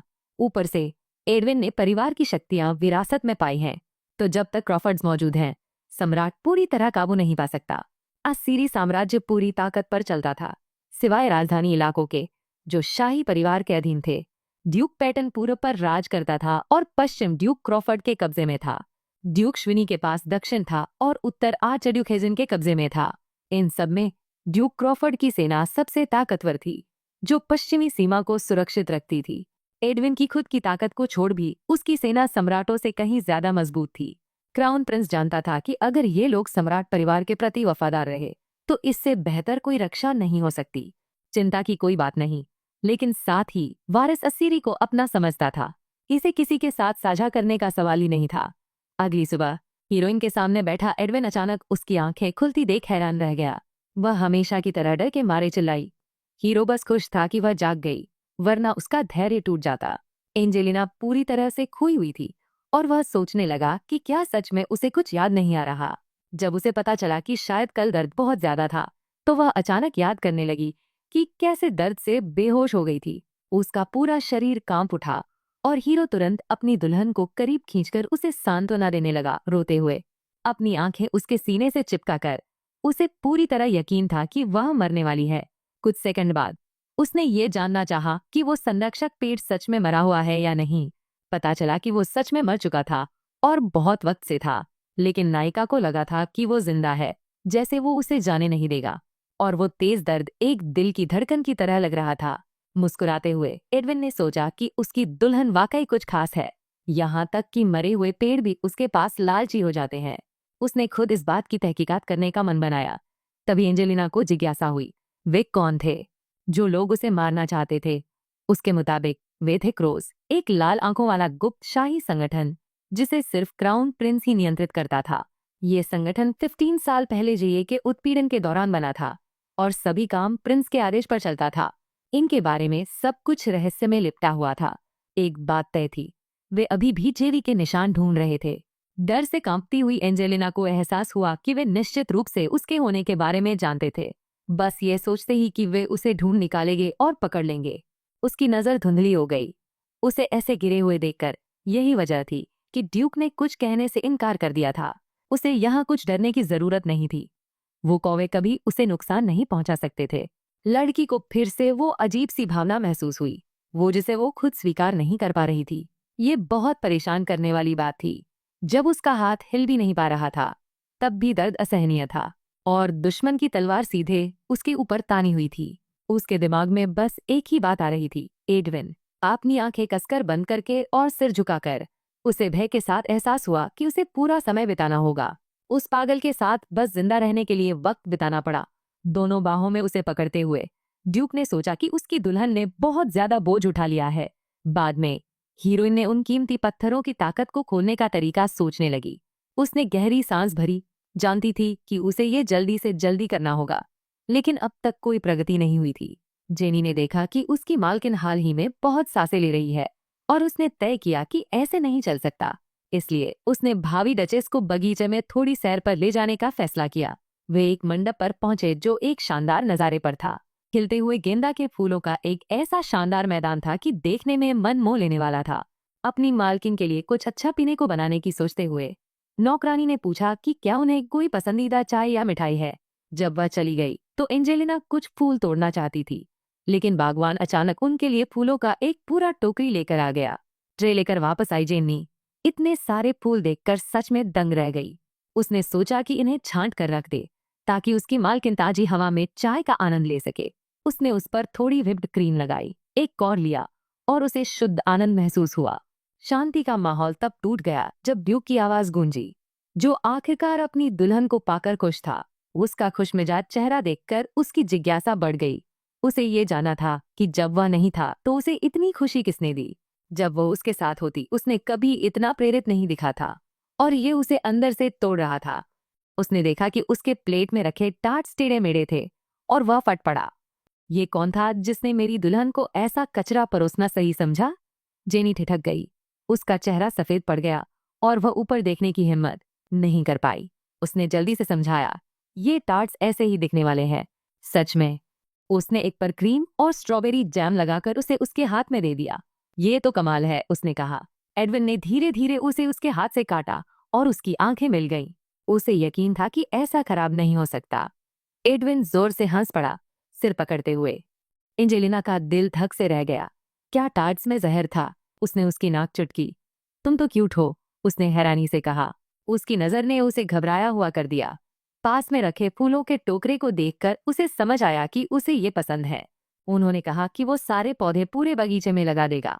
एंजेलिना को इसकी कोई जरूरत नहीं लगी। उसे तो सारी फूल पसंद थे। उनके बीच एक अजीब सी खामोशी छा गई। उसने सोचा शायद वो मूड हल्का करने के लिए फूलों का ताज बनाना चाहता है। वो उत्साह से भरा हुआ टोकरी उसे दे दिया। अब मेरे लिए एक बना दो। उसकी आवाज में कोई बहस की गुंजाइश नहीं थी। उसने उम्मीद नहीं की थी कि वो हाँ कहेगा, इसलिए उसने एक के बाद एक ताज बनाना शुरू कर दिया, पूरी मेहनत से, ताकि वे सही बने और उसकी नाराजगी से बचा जा सके। उसने करीब 10 गहनों को देखकर पता नहीं था कि वह उसे कौन सा देना चाहती है। जब उसने सुना कि वो सारे उसके लिए हैं तो उसकी खुशी का ठिकाना नहीं रहा और उसने साफ कहा कि वो अपनी मंगेतर से कोई भी लेगा। एक टोपी सिर पर रखते हुए एडविन ने सोचा कि ये उसे अच्छा लगेगा। एंजेलिन को अब तक पता ही नहीं था कि उसका चेहरा कितना सुंदर है। ऐसा नहीं कि वह इसे देखने से डरती थी, जब उसने सिर पर घूंघट रखा तो हीरो ने सोचा कि ये बहुत बढ़िया लग रहा है। इस गर्माहट भरे आरामदायक माहौल में लग रहा था जैसे कल की घटना एक कोई बुरा सपना हो। ड्यूक को जिज्ञासा थी कि वह क्या कर रही है। सोचते हुए लड़की ने उनकी मिलती जुलती छड़ियों पर नाटक करते हुए हैरानी जताई। मुस्कुराते हुए एडविन ने फैसला किया कि उसे मैचिंग जेवर पहनना पसंद है। चाय के बाद उसने उसे अपनी बाहों में उठाकर महल वापस ले गया। बगीचे की रास्ते पर चलते हुए नजारे का आनंद लेते हुए नायिका सोच रही थी कि वो कब फिर से खुद चल पाएगी। अचानक उसने आगे एक अजीब सा टावर देखा और सोचा कि वो क्या हो सकता है। ड्यूक, जो कुछ ही पल पहले मुस्कुरा रहा था, उस तरफ देखने के बाद अचानक गंभीर हो गया। बहुत ही अजीब लग रहा था। उसकी गंभीरता ने उसे चौंका दिया। देखो, एंजेलिन ने सोचा शायद उसे ये सवाल नहीं पूछना चाहिए था। एडविन को अपनी बात दोहराना बिल्कुल पसंद नहीं था, इसलिए उसने उम्मीद की थी कि अब वह ध्यान से सुनेगी। जब उसने सुना कि वो जगह इतनी डरावनी है कि उसे वहां जाने की इजाजत नहीं है, तो हीरोइन ने सोचा कि शायद वो कोई यातना कक्ष होगा। जब उसने हाँ कह दी तो हीरो मुस्कुराया और सोचा कि उसे सिर्फ अच्छे ही मिलने चाहिए। बाद में वो अपने ऑफिस वापस गया, जहां बटलर और बैरल पहले से ही इंतजार कर रहे थे। मालिक के सिर पर जो क्रिसैंथमम की माला थी देखकर सेठ की जबान लगभग अटक गई। मंजिल पर पहुंचकर एडविन खुशी से झूम उठा। वह अपनी मंगेतर से मिली शानदार उपहार दिखाने के लिए बेताब था। बटलर को लगा कि वह काफी हुनरमंद है, जबकि हीरो उस बात को याद कर खुश था कि उसने ये सब अपने नन्हे हाथों से कैसे बनाया था। अब समय था गंभीर होने का। ड्यूक उस शूरवीर और सेवक की चेतावनी को लेकर जिज्ञासु था। बाल ने जल्दी से साफ किया कि उन्होंने सारी जरूरी तैयारियां कर ली हैं ताकि कोई समस्या न हो। मालिक को चिंता करने की कोई जरूरत नहीं। सेठ ने तय किया कि वह जांच करेगा। क्या सच में उस महिला को सब कुछ याद नहीं आ रहा था? दुर्भाग्यवश ऐसा ही था, और किसी के पास इसे ठीक करने का कोई आइडिया नहीं था। वो 18 साल की लगती थी। मतलब जब ज्वेलरी की खोज हो रही थी तब वो सिर्फ 3 साल की थी। लेकिन सम्राट के मुताबिक अम्ब में कोई भी बचा नहीं था। बटलर ने सोचा कि शायद शार्क के जरिए उसकी जानकारी मिल जाए। ड्यूक को इस योजना की सफलता पर शक था। वो 15 साल से अपनी सूरत तक नहीं दिखाए थे क्योंकि रेवेंस की वजह से। जहां तक क्राउन प्रिंस के सैनिकों का सवाल था, वो अभी भी रेगिस्तान में कब्र चोरों के साथ खोजबीन कर रहे थे। बाल सोच रहा था कि शायद वो कुछ ढूंढ रहे हैं। बचे हुए लोग थे, लेकिन एडविन को पक्का यकीन था कि अगर कोई बच भी गया होगा तो वो कभी वहां वापस नहीं जाएगा। तभी नौकर ने याद दिलाया कि रखवाला पेड़ उसी रेगिस्तान में था। कब्र लुटेरों का अचानक आना बिल्कुल अनपेक्षित था, और हीरो ने पता लगाया कि प्रिंस ह्यू अभी भी इस मामले की जांच कर रहे हैं। खिड़की से सोचते हुए देखते हुए उसे समझ नहीं आ रहा था कि राजकुमार क्या सोच रहा है। अगले दिन सिंहासन के वारिस बैठक के लिए पार्लर की ओर बढ़े, जहां एक खास मेहमान का इंतजार था। ड्यूक श्वेनी ने झुककर अभिवादन किया, सम्मानपूर्वक कहा और बताया कि उसने हाल ही में राजकुमार की बढ़ती लोकप्रियता के बारे में कितना सुना है। वह सोच रहा था कि ताज के वारिस कितनी देर तक हर लड़की का दिल चुराता रहेगा। वारिस को महसूस हुआ कि उसे अब साथी खोजनी चाहिए। आखिरकार यह एक भविष्य के सम्राट की तकदीर थी, और वैसे भी यह उसके पूरे जीवन का फैसला था, इसलिए वह इसे सोच समझ कर लेना चाहता था। मुलाकात के बाद ड्यूक शेवेनी अपने हवेली लौट आए, जहां बटलर ने उनका सम्मान के साथ स्वागत किया। वारिस से मुलाकात बिल्कुल उसकी उम्मीद के मुताबिक नहीं हुई, लेकिन कुल मिलाकर बुरा भी नहीं था। उसने अपने तोहफे से राजकुमार को चौंका दिया, एक अत्याधुनिक वैज्ञानिक घड़ी। क्राउन प्रिंस उस आलीशान डिजाइन और दिलचस्प फंक्शन से काफी प्रभावित हुआ, जो साम्राज्य के सबसे बड़े कारीगर ने बनाई थी। अचानक वारिस ने उस आदमी की घड़ी पर सबसे बेहतरीन रत्न देखे, जो साफ तौर पर पेटन ड्यूक से थे। ये जानकर मन को सुकून मिला कि साम्राज्य के 2 ड्यूक पूरे महाद्वीप के रत्न उद्योग पर कड़ा नियंत्रण रखते हैं। ड्यूक शियोविनी खुश नहीं था कि उनके उच्चता ने पूर्वी शासकों का जिक्र किया, जिनके पास भी एक राजकुमारी उम्मीदवार थी। बटलर जानता था कि क्राउन प्रिंस ने जानबूझकर ये विषय उठाया था। ड्यूक पाइटन के पास खान है, और ये शायद वारिस भविष्यद्वक्ता से जुड़ा हो। भविष्यद्वक्ता कहता है कि उनके उच्चता तभी बच सकते हैं जब वे रत्न रक्षक को ढूंढें और उसका दिल जीतें। ड्यूक शियोवनी पागल हो गया जब उसे पता चला कि हमेशा से उनकी फैमिली को रत्न रक्षक माना जाता रहा है। उसने फैसला किया कि बेटी लिलियन बनने वाली थी, वह क्राउन प्रिंसेस, और उसने योजना आगे बढ़ाने का आदेश दिया। दरवाजे पर दस्तक हुई और एक लड़की की आवाज आई कि उसे अंदर आने दिया जाए। उस आदमी की आंखें चमक उठी जब उसने अपनी प्यारी लिलियन को दरवाजे पर देखा। सोफे पर उसके बगल में बैठते हुए उसने कैजुअली याद दिलाया कि राजकुमार जल्द ही अपनी दुल्हन चुनने वाला है। वह खुशी से छलांग लगाते हुए बोली, क्या वो मैं हो सकती हूँ? ड्यूक शियोवेनी को इस बात में कोई शक नहीं था कि वह असली रत्न की रखवाली करने वाली है। उसे लगता था कि उसके पापा सबसे अच्छे हैं। पूरी दुनिया उसने उसे जोर से गले लगाया। इसी बीच एडविन ने आधिकारिक रूप से एंजेलिना के साथ अपनी सगाई की घोषणा करने का आदेश दिया। सेठ इस बात से सहमत नहीं था। उसे पता था कि कौवे अपनी नजर और भी तेज कर देंगे, लेकिन हीरो को लगता था कि इससे मामला और भी दिलचस्प हो जाएगा और वह जल्द ही इसे निपटाने के ख्याल से उत्साहित था। स्टुअर्ट रुक गया, फिर उसे याद दिलाया कि उनके पास बस कुछ ही दिन बचे हैं। जल्दी करना बेहतर होगा। ड्यूक श्विनी अपने मेलियन को सोचते हुए देख रहे थे। उसके अंदर का ओपल बीच से फट गया था। सेठ ने सोचा कि वह उसे ये बताना चाहिए था कि क्या होने वाला है, लेकिन एडविन ने उसे फिर से डराने से मन बना लिया। उसने अभी तक अपनी शक्तियां भी नहीं खोली थीं। एंजेलिना हर चीज पर डर जाती थी, भले ही वो उसका सही से ख्याल रखता था। हीरो समझ नहीं पाता था कि वह उसे ठंडा क्यों देती रहती है। उसने बटलर को आदेश दिया कि उस दिन उसे उसके कमरे में बंद रखा जाए और जरूरत पड़े तो उसे खतरे से बचाया जाए। एक शरारती मुस्कान के साथ उसने अपना हाथ काले केस पर रखा। उसकी होने वाली दुल्हन को स्पॉटलाइट के लिए तैयार होना था। बाद में जब राजकुमार को पता चला कि ड्यूक क्रॉफर्ड ने सगाई कर ली है, तो वह हैरान रह गया। उसे समझ ही नहीं आया कि क्या उसने किसी को जबरन उठा लिया या किसी परिवार पर दबाव डाला था। दुल्हन के बारे में डायन द बटलर ने बस उसका नाम ही पता किया था। रिपोर्ट पढ़ते हुए वारिस ने उस लड़की का नाम कभी सुना तक नहीं था। उसका बटलर नोबल लिस्ट से चेक किया। उस नाम का कोई भी कुलीन नहीं था। ये अच्छी बात थी। सब जानते थे कि सम्राट और क्रॉफर्ड्स के बीच खटपट चल रही है। अगर कोई कुलीन इस शादी के लिए मान जाता तो बात बड़ी होती। यह सीधे ही राजपरिवार को चुनौती देने जैसा था। लेकिन अगर उसकी दुल्हन कोई आम लड़की भी थी तो इतनी जल्दी क्यों? जब रॉयल झगड़े के बीच लड़की चुननी हो तो किसी प्रभावशाली लड़की को क्यों नहीं चुना? डायलन ने सोचा शायद ड्यूक बस एक वारिस चाहता था। उसे साफ था कि उसे अपनी दुल्हन की जात पात से कोई फर्क नहीं पड़ता। उनकी फैमिली कई पीढ़ियों से आपस में शादी करती रही थी। इसी वजह से ज्यादातर शाही लोग उनसे दूर ही रहते थे। तभी स्टुअर्ट को अचानक लगा कि हीरो के शरीर में कुछ तो गड़बड़ है, और फिर उसे असली बात समझ आई। बिजली की तरह तेज। जब से आभूषण गायब हुए हैं, ड्यूक की पागलपन दिन ब दिन बढ़ती जा रही है। क्या वो पहले ही अपनी हद पार कर चुका है? शायद इसलिए ही वारिस को अचानक इतना जल्दी उत्तराधिकारी की जरूरत पड़ी। फिर भी राजकुमार के मन में एक अजीब सा एहसास था कि शायद उन्होंने कोई जरूरी बात छुटाई है। सम्राट के मुताबिक क्रॉफर्ड परिवार में एक शाप है जिसका असर वारिस पर भी होगा।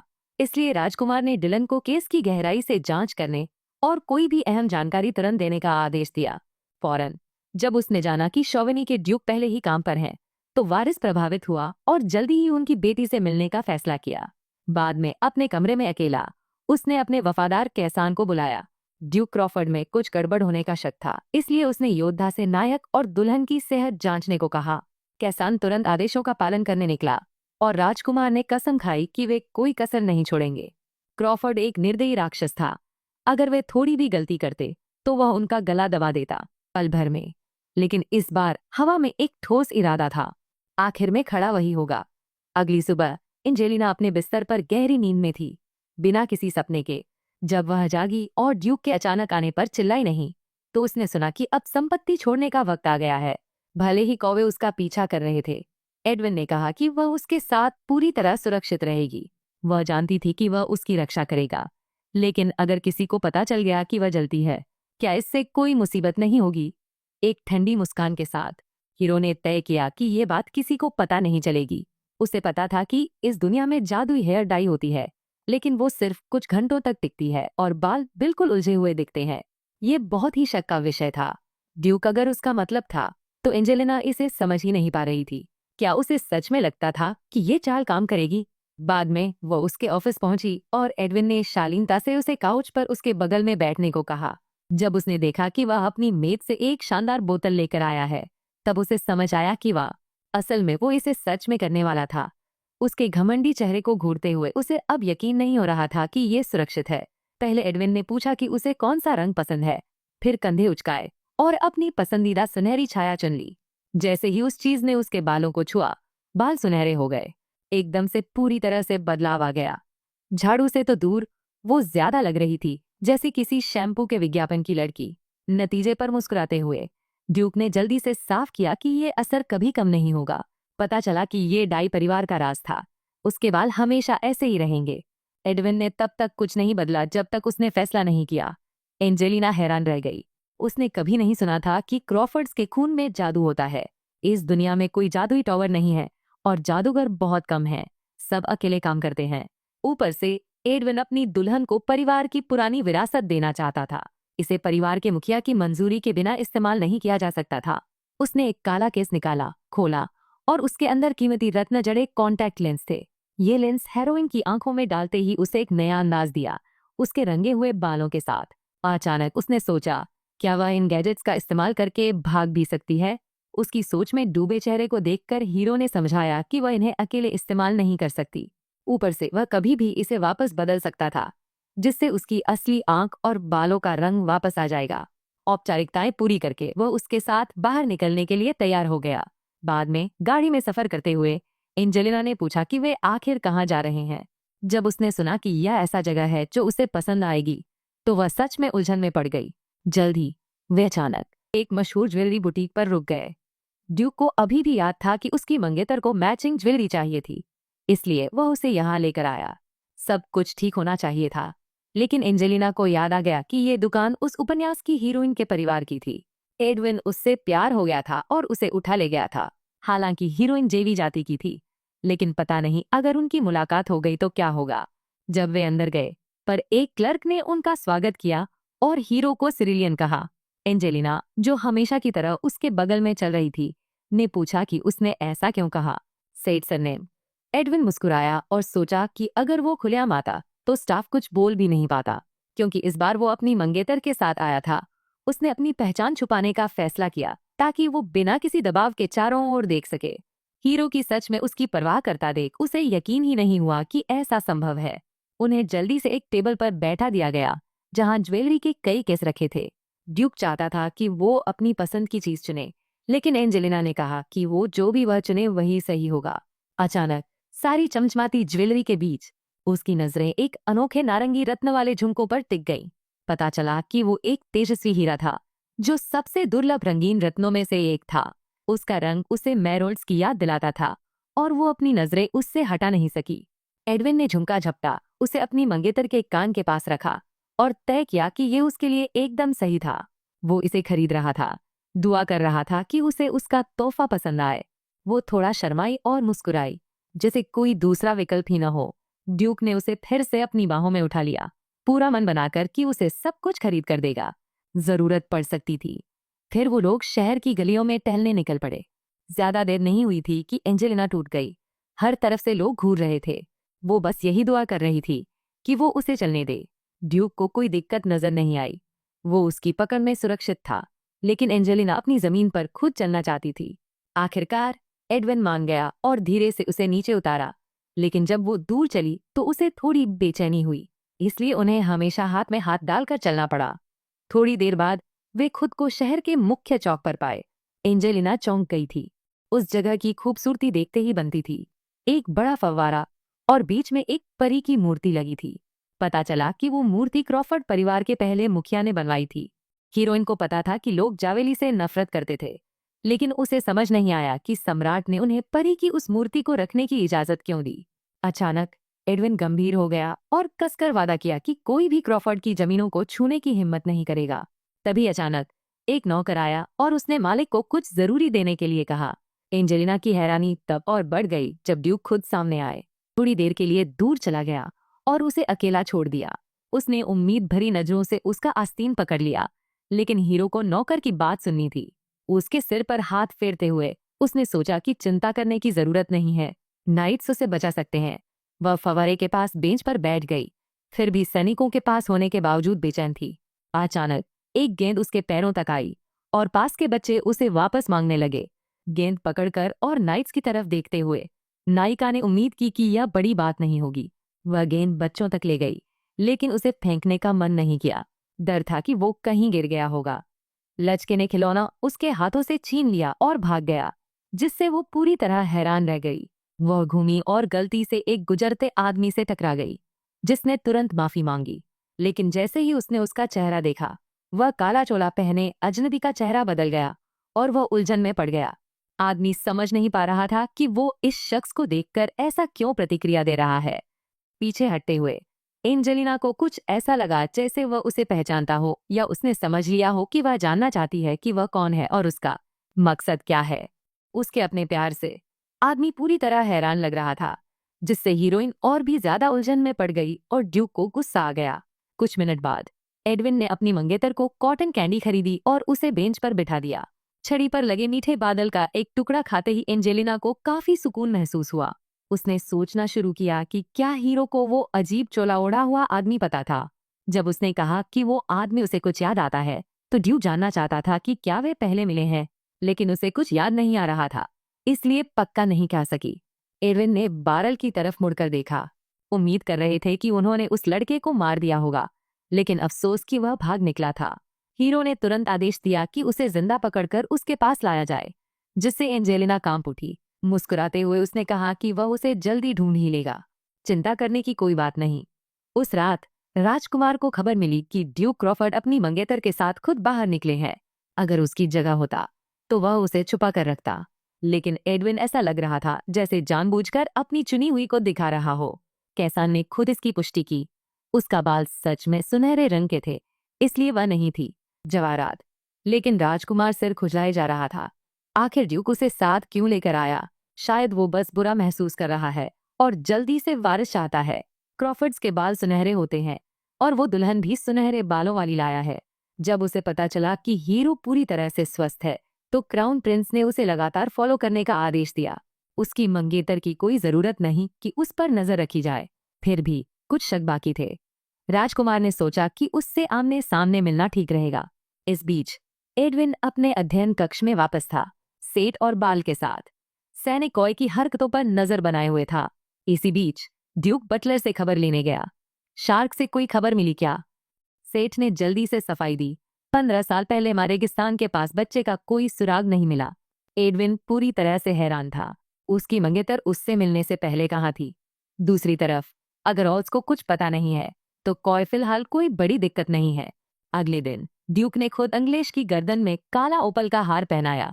गहने पहनना, हाथों में रखना हमेशा प्रैक्टिकल नहीं होता, इसलिए उसने उन्हें एक पेंडेंट में बदल दिया। हीरोइन ने ऐसा पत्थर पहले कभी देखा ही नहीं था और पता चला कि ब्लैक ओपल अपनी कैटेगरी में सबसे महंगा होता है।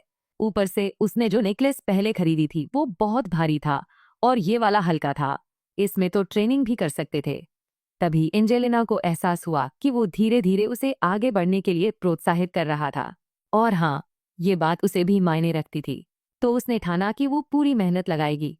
एडविन भी उसे वे रिंग्स देना चाहता था जो अब वे दोनों साथ पहनेंगे, और हीरोइन चौंक गई कि वे पहले ही तैयार थे। ड्यूक ने ज्वेलर्स को जल्दी करने के लिए कहा था। ये सुनकर उसे पता चल गया कि शायद उसने उन्हें धमकी दी होगी। अंगूठी का डिब्बा उठाते ही हीरो देखना चाहता था कि उन्होंने क्या बनाया है। अंदर कस्टम मेड ज्वेलरी थी। साफ था कि किसी ने बहुत मेहनत की थी। एडविन उम्मीद करता था कि ये उसकी दुल्हन का दिल जीत लेंगे, खासकर क्योंकि ये मैचिंग थी। भले ही थोड़ा देर से वह ये साफ करना चाहता था कि वह सगाई के लिए पूरी तरह प्रतिबद्ध है। जैसे ही अंगूठियां पहनी गईं, वह तैयार था आगे बढ़ने के लिए। सबको पता था कि अब वो उसकी हो गई थी। एंजेलिना अपनी उंगली पर उस अंगूठी का वजन महसूस कर सकती थी। शायद अब ये वापसी का रास्ता नहीं था। वो ड्यूक से कभी भी बच नहीं पाई थी, इसलिए भागने के बजाय उसने लड़ने का फैसला किया। उसे सिर्फ एडविन से ही नहीं, बल्कि शाही परिवार से भी बचना था। अब दिल से मुस्कुराते हुए वो खुश थी कि आखिरकार सबको उसके हीरो से सगाई के बारे में पता चल जाएगा। ड्यूक हैरानी से ठिठक गया। फिर उसने एक गंभीर नजर से उसे घूरा, जिससे एंजेलिना घबराई।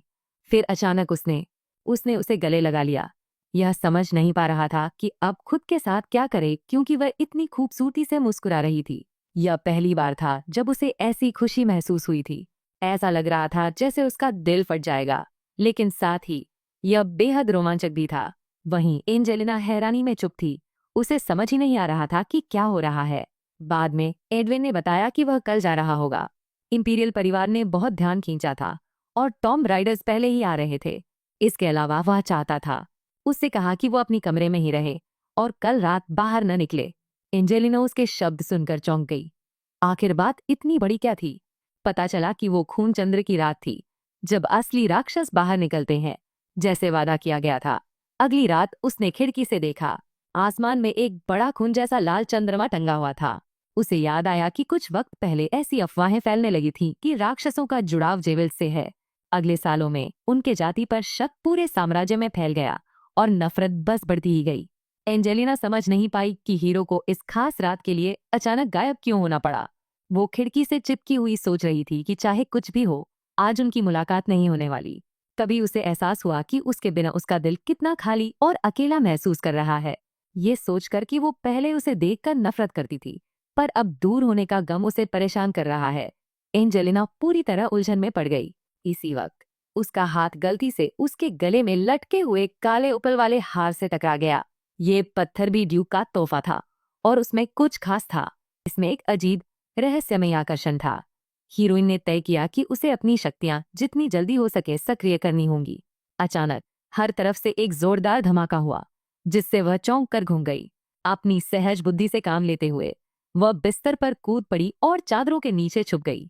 उसके सीने में ऐसा जलन हुई जैसे कोई लाल गरम छुरा उसमें गड़ा हो। उसे याद आया कि उन्होंने एक रक्त पहाड़ा बनाया था ताकि अब वे महसूस कर सके अगर किसी को कोई खतरा हो। यह सोचकर कि एडविन के साथ कुछ हुआ है, वह जल्दी से कुछ रत्न पकड़ने लगी और उन्हें एक बैग में भर लिया।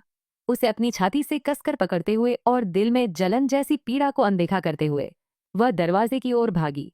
जैसे ही वह बाहर निकली, वह सीधे सेठ से टकरा गई, जो उसे सुरक्षित रखने के लिए रास्ता रोक रहा था।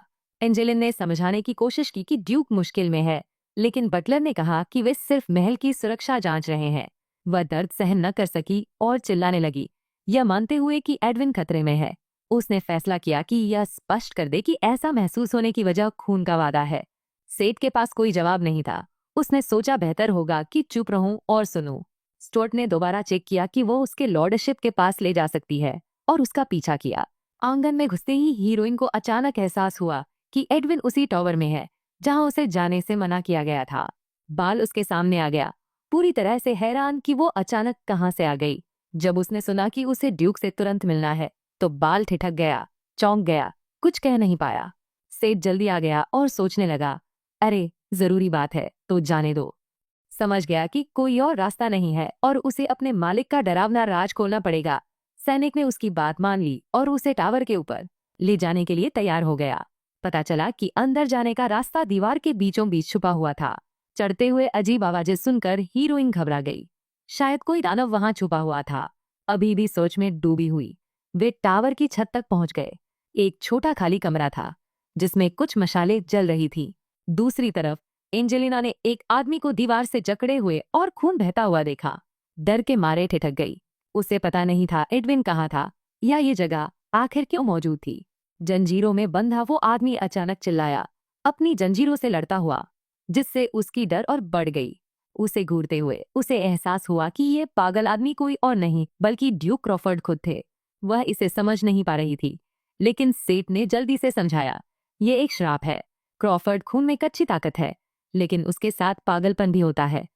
हर खून चांद की रात, हालत और बिगड़ जाती है। हम कुछ नहीं कर सकते। एंजेलिना वहीं ठिठक गई, चकित होकर हीरो को घूरती रही। दिमाग ही खो बैठी। पता ही नहीं था कैसे उसकी मदद करे।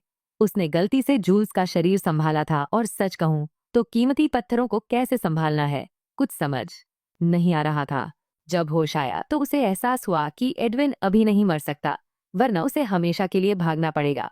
ऊपर से उसकी बेताबी भरी चीख मदद की विनती कर रही थी।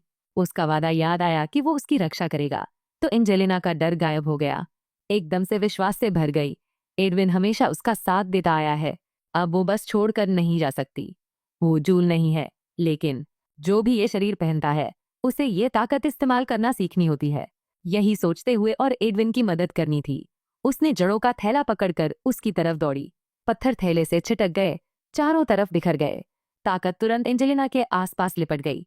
ऐसा लगा जैसे वो गार्डन पेड़ को छू रही हो, लेकिन उससे भी ज्यादा ताकतवर, जैसे ये उसकी दूसरी फितरत हो। कुछ जैविक, जैसे वो बिल्कुल वही है जिसकी एडविन को जरूरत है। ड्यूक ने गुर्राना शुरू कर दिया।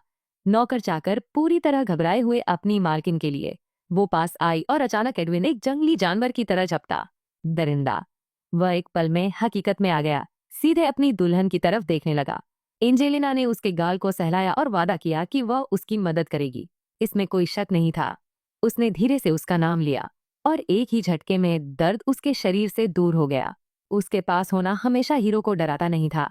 हाँ, उसे भागने का मन जरूर करता था, लेकिन हमेशा नहीं। लेकिन एडविन की आंखों में डर देखकर वह समझ गई कि अब वह पीछे नहीं हट सकती। अगले ही पल वह जमीन पर गिर पड़ी, जिससे सब लोग घबरा गए। उलझन में ड्यूक ने उसे अपने बाहों में पकड़ लिया और तुरंत घुटनों के बल बैठ गया। उसने अपनी नजर उसके नंगे पैरों पर डाली, जहां दौड़ते दौड़ते महल के अंदर छाले फूट आए थे और खून बह रहा था। एडविन ने फिर से महसूस किया कि उसकी दुल्हन कमजोर थी, दर्द सहन नहीं कर पाती। सेठ और बाल हैरान थे, उम्मीद कर रहे थे कि मास्टर ठीक होगा। सच तो यह था कि हीरो पहले से कहीं बेहतर महसूस कर रहा था।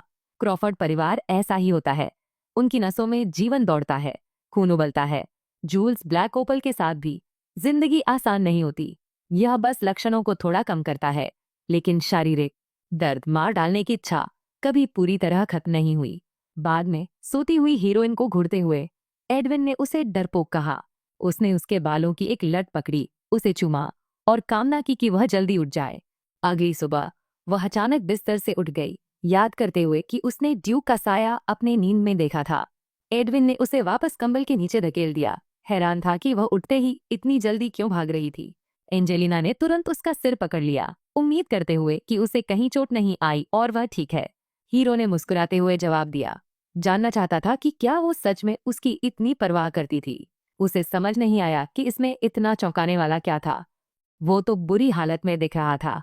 उसे कसकर पकड़ते हुए ड्यूक ने फैसला किया कि अब सब ठीक है और वो खुद को बहुत अच्छा महसूस कर रहा था। साथ ही उसे आखिरकार समझ आया कि किसी के लिए कोई परवाह करना क्या होता है। खुद भी ऐसा बनने का मन बनाते हुए उसने अपनी दुल्हन के पैर के बारे में पूछा। पता चला कि उसने चोट लगना तक भूल ही गई थी। उसे समझ नहीं आया कि वो अपनी इतनी खराब देखभाल क्यों नहीं करती। उसके हाथों में अभी भी खुशबू थी, दवा। और जब उसे एहसास हुआ कि उसने खुद ही उसके पैर का इलाज किया था, तो वो और भी ज्यादा उलझन में पड़ गई। लेकिन एडविन किसी और को अपनी दुल्हन को छूने नहीं देना चाहता था। उसे याद आया कि वो एक मानसिक रूप से परेशान किलर था। तो एंजेलिना सोचने लगी कि क्या सच में मौत के करीब लोग बदल जाते हैं। उसी समय हीरो ने उसकी तबीयत देखी, क्योंकि उसे याद था कि वो कल बेहोश हो गई थी। उसे लगा कि वो बिल्कुल ठीक है, जब तक उसने देखा कि उसके बालों का रंग बदल गया है। पता चला कि ड्यूक ने उसका रंग बदल दिया था, सोचकर कि ये बेहतर लगेगा अगर हम इस असर को खत्म कर दें पूरी तरह से। वो जुली जैसी दिखेगी और भाग भी नहीं सकेगी। लेकिन हीरोइन तो वैसे भी भागने वाली नहीं थी। वो खतरे में था। जब उसने सुना कि अगर वो मर गया तो उसके बालों का रंग वापस सामान्य हो जाएगा, उसने समझ लिया कि अगर उसने उसकी मदद नहीं की तो उसकी बर्बादी तय है। फिर भी ड्यूक नहीं चाहता था कि उसकी दुल्हन उसे ऐसे देखे। एंजेलिना सच में उम्मीद कर रही थी कि वो बताएगा कल उसे इतना दर्द क्यों था। हीरो को याद आया कि बहुत पहले अलग अलग जातियां साथ साथ रहती थीं। सबसे कमजोरों की रक्षा के लिए भगवान ने इंसानों को अलग कर दिया था। बाकी सबको संपर्क करने से मना कर दिया गया था। लेकिन एक ड्रैगन ने इस आदेश को टाल दिया। मानव दुनिया में घुस आया और एक इंसान महिला से प्यार हो गया। गुस्से में भगवान ने उनके बच्चों और सभी वंशों को ड्रैगन का खून, हमेशा की पागलपन और छोटी उम्र का श्राप दिया। ड्रैगन ने इलाज के लिए अपनी जान देने की पेशकश की। कुछ बातचीत के बाद भगवान ने जूली जाति को उनके वंशों के पास भेजा ताकि श्राप को कम किया जा सके। इसी तरह ये सहजीवन शुरू हुआ। जूली क्रॉफर्ड्स की मदद करते हैं, क्रॉफर्ड्स उन्हें सुरक्षा देते हैं। इसलिए हर परिवार का मुखिया कम से कम एक बार एम्ब्रियन जाना पड़ता है, कसम को नवीनीकृत करने और लेने के लिए। एक ओपल एडविन को अपने आखिरी ड्यूक से मिला था, लेकिन अब वो आधा टूट चुका था। पता चला उसने अपने पिता को मरते देख के टूट गया था। अच्छी बात यह थी कि उस हालत में भी उसका असर खत्म नहीं हुआ था। हीरो उम्मीद कर रहा था कि वो थोड़ा और टिक पाए। ये अजीब था क्योंकि एडविन तो ठीक था जब तक एयर प्रिंस ने उसे मार नहीं डाला। लेकिन अगर ओपल हमेशा मदद कर रहा था तो आखिर क्या बदला? एंजेलिना को याद आया कि किसी ने भी उसे सब कुछ चांदी की थाली में परोसा नहीं था उस कहानी में। उसे लगा शायद ये उसकी ही गलती थी। याद करते हुए भविष्यवाणी थी कि जेवी लाल चांद लेकर आएगी और महाद्वीप को जलाकर राख कर देगी। लेकिन अचानक उसने ड्यूक को धन्यवाद देते सुना। उसने सोचा कि अगर वह वहां नहीं होती तो कल रात उसकी तो मौत तय थी। शुक्रिया कहना तो कुछ भी नहीं था, पर वह बहुत हैरान दिखी, जो उसे खटक गया। वह बस इस बात से चौंकी थी कि एडविन क्राउनफोर्ड उसे धन्यवाद दे रहा था और शायद इसे सुनकर उसे भी तकलीफ हुई थी। वह मदद के लिए वहीं रुकी। उसने ठाना कि नायक अब और दर्द सहने वाला नहीं है। जैसे ही उसने ये कहा तभी ड्यूक ने उसे जोर से अपनी बाहों में खींच लिया। अचानक उसे लगा क्या एंजेलिना सच में कुछ नहीं भूली थी। जब उसने सुना कि उसका मतलब वो पत्थर थे जिनका इस्तेमाल उसने सीखा था, तो हीरोइन को अचानक समझ आ गया। अपना होमवर्क पूरा करने के बाद अब वो उसे कोई भी इच्छा पूरी कर सकती थी, सिवाय भागने या तलाक लेने के। उसकी आंखों में देखते हुए वह एक वादा चाहती थी कि वह मरेंगे नहीं। एडविन हैरान रह गया। हाँ, वह उसे बचाने में व्यस्त था, लेकिन जाहिरा तौर पर बात कौओं की नहीं थी। उसका मतलब खुद ड्यूक था। यह बात उसे और भी ज्यादा उलझन में डाल गई। वह जानती थी, दिल ही दिल में उसे उसके लोगों को मारने वाले शौक से डर लगता था, लेकिन उसने अपनी बात नरम तरीके से कही। उसे याद था उसने कहा था कि वो उसे अपनी आने वाली पत्नी की तरह ट्रीट करेगा। अगर वो गलती करेगी तो वो खतरे में पड़ सकता है, इसलिए उसे अपनी सुरक्षा का ध्यान रखना होगा। अब दोनों एक ही किस्मत से बंधे थे, और अगर उसे लंबी खुशहाल जिंदगी चाहिए थी तो उसे ये वादा करना ही होगा। नायक उसकी किस्मत की बात सुनकर प्रभावित हुआ, और जब उसने ये कसम ली तो एंजेलिना खुशी से पागल हो गई। लेकिन फिर भी उसे एक कॉन्ट्रैक्ट चाहिए था, और एडविन उलझन में पड़ गया। क्या उसकी आने वाली पत्नी उस पर इतना भरोसा क्यों नहीं करती थी? वह उस पर भरोसा नहीं कर पा रही थी, जो किसी भी गलती पर तलवार निकाल लेता था। तो ड्यूक ने पूछा कि क्या कभी उसने कोई वादा तोड़ा था। उसकी हैरानी की बात यह थी कि जवाब कभी नहीं था, लेकिन उसे शांत करने के लिए उसने कॉन्ट्रैक्ट पर साइन कर दिया। उसी रात ड्यूक पाइटन को फेरोना से रिपोर्ट मिली। वारिस ने लेडी शिनी को चाय के लिए बुलाया था, यह जानते हुए कि राजकुमार संभावित ससुराल वालों की खबर ले रहा था। उनके लिए ये सब बहुत थका देने वाला था। शायद ये उस भविष्यवक्ता की बात थी। उसके लिए एक रत्न विशेषज्ञ ढूंढने की बात चल रही थी। इसी वजह से दो महिलाएं क्राउन प्रिंसेस की भूमिका के लिए आगे आईं, लेडी शियोवनी और एवलिन पेटन। उनके परिवार ज्वेलरी के बड़े बड़े साम्राज्यों को चलाते थे, जो दक्षिणी और पूर्वी क्षेत्रों का प्रतिनिधित्व करते थे। कभी प्रतिस्पर्धा करते तो कभी साथ मिलकर काम करते। ड्यूक अपनी बेटी को शाही परिवार में नहीं देखना चाहता था। वह चाहता था कि वो बिजनेस संभाले, लेकिन ये कैसे होगा बिना वारिस को नाराज किए। तभी एक और नौकर दौड़ता हुआ आया, हाथ में एक भयानक खबर लेकर। लेडी पेटन बहुत बीमार महसूस कर रही थी और तुरंत डॉक्टर चाहिए था। थोड़ा बाद डॉक्टर ने लड़की की जांच की और लगा कि शायद बुखार हो गया है। ड्यूक हैरान था। उसकी बेटी को कभी सर्दी खांसी तक नहीं हुई थी, लेकिन डॉक्टर फिर भी ठीक से पता नहीं लगा पाया कि दिक्कत क्या है। खैर, बुखार आम बात थी, तो कोई बड़ी बात नहीं। बाद में उसने सुना कि उसकी हालत ठीक हो रही है और तुरंत उसकी कमरे की तरफ भागा।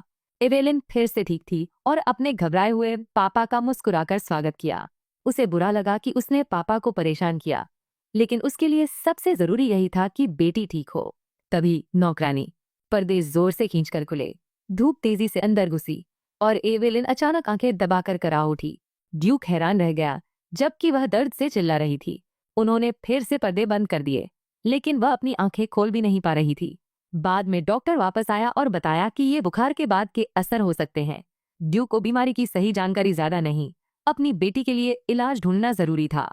डॉक्टर को सच बताना पड़ा। उसकी आंखें थोड़ी सुधर सकती हैं, लेकिन पूरी तरह ठीक होना लगभग नामुमकिन है। जब उन्होंने ये सुना तो दोनों ड्यूक और एवलिन ठिठक गए। क्यों? कब? कुछ भी समझ में नहीं आ रहा था। एवलिन ने पूछा कि क्या वह अभी भी कीमती रत्नों को निहार सकेगी। जब उसने सुना कि उसे चमकीली चीजों से दूर रहना होगा, तो उसकी हालत सबसे खराब हो गई। स्थिति की गंभीरता समझते हुए ड्यूक ने डॉक्टर से कहा कि वह पूरी ताकत लगाकर इसे ठीक करने की कोशिश करे। बाद में एवलिन ने सोचा कि अगर किसी को पता चला कि परिवार के अगले मुखिया को गहनों की ओर देखना तक बर्दाश्त नहीं है, तो वह परिवार का मजाक बन जाएगी। उसके पिता ने तर्क दिया कि वह परफेक्शनिस्ट बनने की जरूरत नहीं थी और आसपास कुछ भरोसेमंद लोग थे जो सब संभाल लेंगे। ऊपर से उसने कई दिन से कुछ खाया भी नहीं था, तो ड्यूक चाहता था कि वो कुछ खाए, वरना वो हड्डियों का ढांचा बन जाएगी। थोड़ा बाद उसने सीधे अपने पापा से पूछा कि क्या ओरेकल की भविष्यवाणी सच होने वाली है। उसी रात ड्यूक ने फोन से 2 बार पक्का कर लिया कि उसे याद है कि एवलिन के पास कौन सा ओरेकल था। पुरानी भविष्यवाणी के मुताबिक अगर वे मैनोसॉरस के असली मालिक को नहीं ढूंढ पाए तो सब खत्म हो जाएगा। तभी अचानक डॉक्टर बिना बताए आ गया और ड्यूक ने उसे अंदर आने का इशारा किया।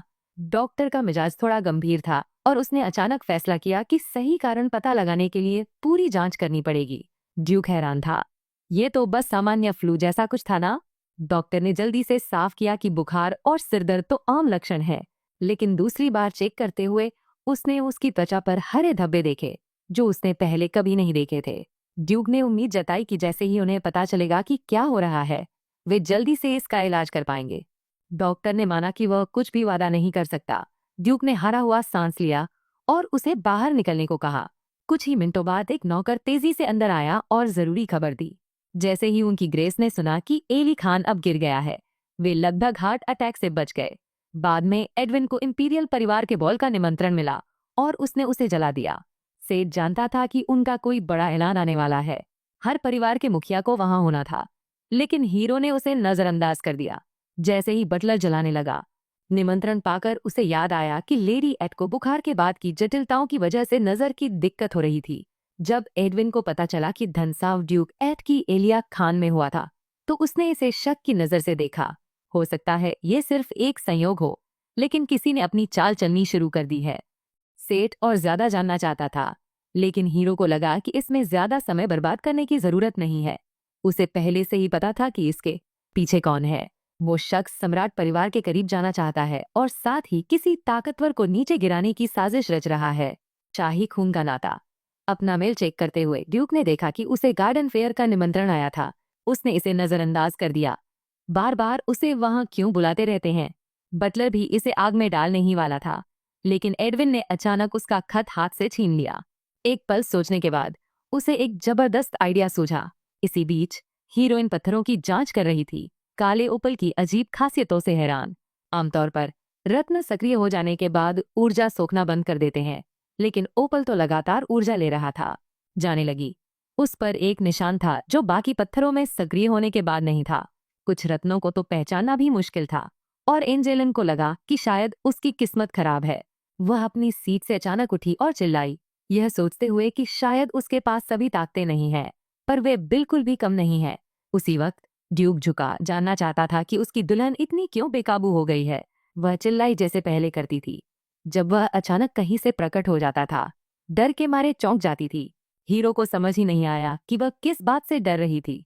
उसने तो पहले ही वादा कर दिया था कि उसे कभी नुकसान नहीं पहुंचाएगा, लेकिन असल में वह बस ये चाहती थी कि अगली बार अंदर आने से पहले वो दरवाजा खटखटाए। लगता है ये थोड़ी घबराई हुई है, उसने सोचा और दरवाजा खोलने से पहले जोर से बोल दिया। फिर उसने देखा कि एंजेलिन लगभग वे रत्न देख चुकी थी जो उसने लाए थे। एंजेलिन उम्मीद करती थी कि सारे रत्न उसके पास ही रहेंगे, लेकिन ड्यूक ने अचानक कहा कि वह कुछ ले सकता है। पर समस्या ये थी कि वह एक साथ सारे रत्न संभाल नहीं सकती थी, चाहे कुछ भी हो। कुछ ही सेकंड्स बाद में उसने अपनी पसंद बना ली। फिर एडविन ने बाकी सब ले लिया। उस वक्त हीरोइन ने सोचा कि उसे सबसे महंगे फूल ही पकड़ लेने चाहिए थे। ज्यादा सोचने की जरूरत नहीं थी। हीरो ने अचानक पूछा कि क्या उसे फूल पसंद है। उसने हाँ कहा, तो उसने रूबर्न गार्डन फेयर का एक निमंत्रण निकाला। उसके शब्द सुनकर और निमंत्रण देखकर एंजेलिन के पूरे शरीर में एक झटका सा लग गया। गार्डन फेयर वो जगह थी जहां सभी कहानियों के किरदारों की तकदीरें टकराती थीं। वो भोली बनने लगी और ड्यूक को समझाना पड़ा, ये कोई फूलों का त्योहार था। एडविन सच में उम्मीद कर रहा था कि उसकी मंगेतर मेले में उसके साथ चलने के लिए राजी हो जाएगी। नायिका राजधानी जाने से डर रही थी, जहां शाही परिवार रहता था, लेकिन ये मौका सोने पे सुहागा था उस सफिरो तलवार को पाने का। अगर वो ड्यूक के साथ एक सामान्य जिंदगी चाहती थी, तो उसे इस मेले में जाना ही था। एडविन ने देखा कि वो खोई हुई सी है। उसे कसकर पकड़ लिया और सोचा कि उसे बस अपना जवाब देना होगा। कुछ देर बाद उसने धीरे से कहा कि वो उसके साथ जाना चाहती है। उसे भरोसा नहीं हो रहा था कि कोई जो शाही परिवार से नफरत करता हो, परिवार उसकी राय को पहले रख रहा था। ऐसे पल में एंजेलिना बस खुदगर्ज बनना चाहती थी, लेकिन फिर भी वह उसे छोड़ नहीं सकती थी। इसलिए उसने मन बना लिया कि वह ड्यूक क्रॉफर्ड के साथ गार्डन फेयर जाएगी। उसे यह भी उम्मीद थी कि एडविन समझ जाएगा कि यह मौका है कि वे इंपीरियल परिवार से मिल सके। सच कहूं तो ये लोग असल में हीरो की नसों पर चढ़ते थे। वो लगातार की जाने वाली कौओं के हमले पहले ही काफी थे, लेकिन उसकी मंगेतर वहां जाना चाहती थी, तो बिना सवाल किए वे निकल पड़े। लड़की शर्म से लाल हो गई और ड्यूक ने दिल से शुक्रिया कहा। हीरो ने उसे एक सोच भरी मुस्कान दी, सोचते हुए कि बस इतना ही था क्या। वो समझ नहीं पा रही थी कि आसमान से सिर्फ खाली हाथ गिरा कोई लड़का क्या दे सकता है। इसलिए उसने बेहतर समझने के लिए पूछा कि उसका मतलब क्या था। उसी शरारती मुस्कुराहट के साथ एडविन ने आंख मारी और अपनी उंगली अपने गाल पर फेरते हुए कहा। अब हीरोइन को लगने लगा कि शायद उसे शुरू में ही कोशिश नहीं करनी चाहिए थी, लेकिन ड्यूक ने उसके लिए इतना बड़ा फैसला लिया था, इसलिए उसने पूरी ईमानदारी से उसके गाल पर किस किया। इसके बाद हीरो पूरी तरह घबराया हुआ दिखा। पूरी बात ही बहुत अजीब लग रही थी। रुक, वे लोग आखिर बात क्या कर रहे थे? उसे अचानक पक्का करना था। उसकी दुल्हन आखिर बनी किस चीज से थी? उसका स्पर्श उसे पूरा महसूस करवा रहा था, जबकि उसने एक भी निवाला नहीं खाया था। उससे भी बुरा, उसका सिर घूम रहा था और दिल तेजी से धड़क रहा था। अगली ही बात वह उसके चेहरे के बिल्कुल करीब झुका, जैसे किस करने वाला हो। उसे धीरे धीरे पास आते देख एंजेलिना ने अपनी आंखें झपकाकर बंद कर ली, खुद को बताती हुई कि वह अभी इसके लिए तैयार नहीं है। और जैसे ही बात गंभीर होने लगी, तभी वे सुनाई दिया कि एक नौकर चिल्ला रहा था कि शार्क कप्तान वापस आ गया है। ड्यूक ने उसे स्टडी रूम में इंतजार करने को कहा, जबकि हीरोइन धीरे धीरे अपनी झटका सहन कर रही थी। बाद में वह एक बाग की कुर्सी पर बैठ गई, हाथ में चाय और कुछ पेस्ट्री लेकर अपने घबराहट को शांत करने लगी। साम्राज्य की राजधानी ड्रामे से फटने वाली थी, तो उन्हें तैयार रहना था। और पाइटन परिवार भी जरूर वहां होगा। एवेलिन बुखार की शिकायत से जूझ रही है, लेकिन ये कोई आम बीमारी नहीं है। कुछ कहीं ज्यादा खतरनाक हो रहा है। अकायदा कहीं ज्यादा खतरनाक है। सर्दी से ज्यादा गंभीर थी ये बीमारी, जो जहरीले ओए पौधे से आई थी। एवेलिन की तबीयत अचानक खराब नहीं हुई थी। किसी ने ये सब प्लान किया था। कहानी के अंत तक ड्यूक उस आदमी को ढूंढ निकालता है जिसने उसकी बेटी का सपना चुरा लिया था। एंजेलिना इस लड़ाई में कूदने वाली नहीं थी। उसका मकसद बस बचना था, लेकिन उन्हें एवेलिन का इलाज करना था, ताकि वे अपने एस्टेट में छुपा हुआ सीफर ब्लेड पा सकें। अब उन्हें ये समझना था कि कैसे एवेलिन को ठीक करे बिना उसकी छुपी हुई ताकत को उजागर किए। उसने अपनी नजरें तेज धूप में डूबते सूरज की तरफ उठाईं। तभी उसके दिमाग में एक जबरदस्त आइडिया आया। एंजेलिना पहले ही इसे पूरा करने की तैयारी कर रही थी। सबसे पहले जेन्नी को कहा गया कि वह अभी तुरंत सेत के कमरे में उसे ले जाए। इस बीच हुआई ने अपने मालिक का सिर थाम लिया। तय था कि वह उनके साथ रहेगा और उनकी रक्षा करेगा, लेकिन उसे पता था कि सब कुछ कंट्रोल में है। एडविन को समझ नहीं आ रहा था कि घबराने की क्या जरूरत है। ऊपर से हीरोइन उनके साथ थी, तो टेंशन लेने की कोई बात नहीं थी। एक तरफ हुआई सच में खुश था कि लड़की अब ड्यूक के साथ है। दूसरी तरफ उन्हें बिल्कुल भी पता नहीं था कि वह लड़की कहाँ से आई थी। योद्धा दूसरे देशों में भी इस मामले की तहकीकात की, लेकिन कुछ हाथ नहीं लगा। उसके बाद उसने कब्रों को लूटने वालों की खबरें जुटानी शुरू कर दी। अफवाहें हैं कि अम्ब्रिया वाले मुआस रेगिस्तान में भी प्राचीन खजाने छुपे हैं। तरह तरह की थ्योरीज हैं, लेकिन सबसे मुमकिन बात तो कीमती रत्नों की लगती है। एडविन को ये बात थोड़ी साधारण लगी, लेकिन ह्यूई ने तुरंत समझाया, बिल्कुल, ये पत्थर बिल्कुल आम नहीं है। कहा जाता है कि वहाँ एक रहस्यमय रत्न है जो छूने पर जिंदा फूल जैसा महसूस होता है। इसे छूना भी मना था। कुछ लोग तो कहते हैं कि प्राचीन यूकालिस राज्य में इसे पवित्र माना जाता था। जब ड्यूक ने सैनिकों से सुना कि शाही परिवार शायद इस रत्न के पीछे है, तो उसने पता लगाने की ठानी कि ये अफवाहें कहाँ से आ रही हैं। पता चला तरह तरह के किस्से और अटकलें चल रही थीं, जो कभी बढ़ती तो कभी कम हो जाती थी। लेकिन जैसे ही सब शांत होने लगते, कोई न कोई फिर से इन्हें हवा दे देता। जैसे ही रेगिस्तान की अफवाहें फैलने लगीं, कौवे भी मुसीबतें खड़ी करने लगे। एडविन को पक्का यकीन था कि ये सब किसी न किसी तरह से जुड़ा हुआ है। ज्वेल के लिए उन्होंने पूरे क्रॉफर्ड परिवार को खत्म कर दिया और अब वे उनके छुपे हुए खजाने की तलाश में हैं। लेकिन क्यों? अगर ये थ्योरी सही है, तो ये नरसंहार सिर्फ क्रॉफर्ड्स को खत्म करने के लिए नहीं था। ड्यूक ने हुई को आदेश दिया था कि वह उस रहस्यमय रत्न के बारे में जितना हो सके उतना पता लगाए। इसी बीच पैलेस के स्टूवर्ड बिना बताए एक रिपोर्ट लेकर आ गया। सेठ ने सच बताने का फैसला किया। कुछ ही मिनट पहले उस महिला ने उससे एक मदद मांगी थी।